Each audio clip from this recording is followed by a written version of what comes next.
American psychiatry, like its counterparts in Europe, was a profession born of the asylum. From the 1820s onward, an almost utopian optimism had taken hold in reformist circles, inspiring a growing conviction that, under a carefully calibrated regimen, the lunatic could be treated without violence or threats and thereby restored to sanity. Enthusiasts for this doctrine of moral treatment proclaimed that insanity, when properly treated in appropriate physical and moral surroundings, was a readily curable condition, more easily cured, some asserted, than the common cold. Particularly vocal proponents of this view were Samuel Woodward, the superintendent of the Worcester State Asylum in Massachusetts, and Dr. William All, superintendent of the Ohio State Asylum. All's extravagant claims led to his being dubbed Dr. Cure-All. But the heads of the McLean Asylum in Boston, the Hartford Retreat in Connecticut, and the Bloomingdale Asylum in New York spoke equally forcibly about the curability of insanity, and the statistics that these men published were widely used to promote the construction of asylums at taxpayer expense.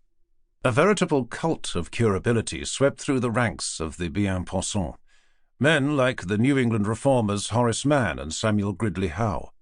The upshot, fueled by the tireless efforts of one of the great moral entrepreneurs of the age, the Boston crusader Dorothea Dix, was the creation of a vast network of asylums all across the United States. As the asylum system developed, those running the new institutions often referred to themselves as medical superintendents of asylums for the insane, a clumsy title that captured the central role of the institution in the development of their profession.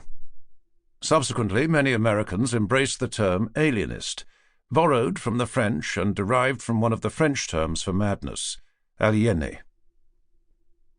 By the closing decades of the 19th century, the small, therapeutically inclined institutions of the earlier period had been transformed into mausoleums of the mad, a captive population of several thousand and assorted support staff.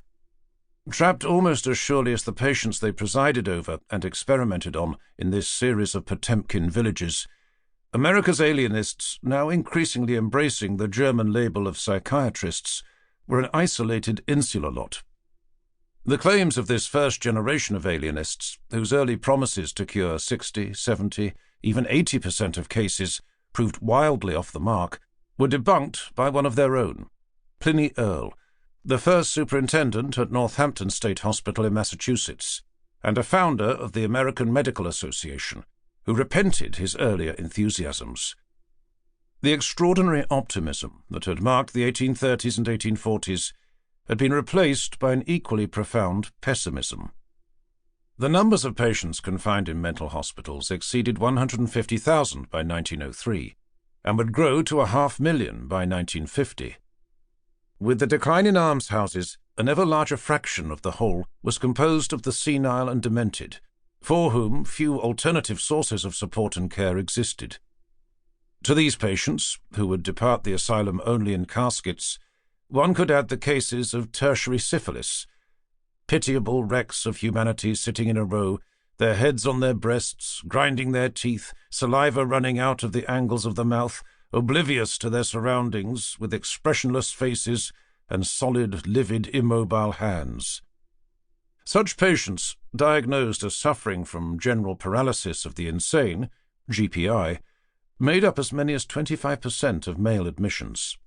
The syphilitic origins of GPI, long suspected, would finally be confirmed in 1913, when Hideo Noguchi and J.W. Moore of the Rockefeller Institute for Medical Research in New York demonstrated the syphilitic spirochete in the brains of paretics. To the senile and the syphilitic and alcoholic, one must add the legions of those who lapsed into chronic insanity. In the mammoth asylums scattered across the late 19th century landscape, a large proportion of the population came to be composed of long-stay patients, and it was this spectre of chronicity, this horde of the hopeless, that was to haunt the public imagination, to constitute the public identity of asylums, and to dominate late 19th and early 20th century psychiatric theorizing and practice. In reality, a substantial fraction, perhaps 2/5 or 1/2 of those admitted each year, were released as recovered or improved within 12 months, and another 10%, many of them elderly, died during that period. But those who were not discharged within a year lingered, and in most cases became part of the ever larger fraction of permanent residents.